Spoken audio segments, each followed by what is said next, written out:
ہر ایک کو جلد معاف کر دیا کریں، کیونکہ کسی کو معاف کرنے کے لیے اس کی روح کے نکلنے کا انتظار نہ کریں۔ اس دنیا میں اپنے آپ کو عقل مند سمجھنے والا شخص ہمیشہ دوسروں کے بارے میں کوئی نہ کوئی منفی رائے دیتا رہتا ہے۔ وہ لوگ جو کسی کا برا نہیں چاہتے، اللہ تعالیٰ ان کو ایسی منزلیں عطا فرماتا ہے جو ان کے گمان میں بھی نہیں ہوتی۔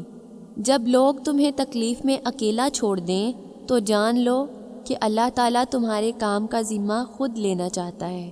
4 چیزیں سنبھال کر رکھو، کامیابی تمہارا مقدر ہوگی۔ پہلا، نماز میں دل کو، تنہائی میں سوچ کو، محفل میں زبان کو اور راستے میں نگاہ کو۔ جب اللہ نے آپ کی زندگی کو اچھا موڑ دینا ہوتا ہے تو وہ برے اور مطلبی لوگوں کی حقیقت آپ کو دکھا دیتا ہے۔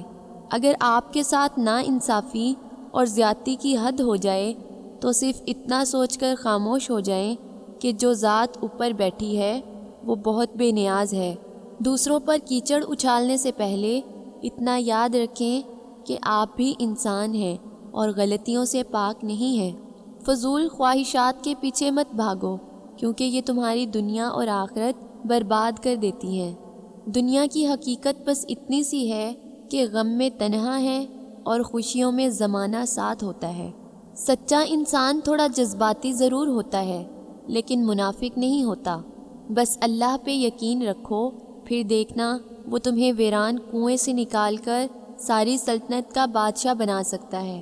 علم کی سب سے بڑی دشمن جہالت ہوتی ہے۔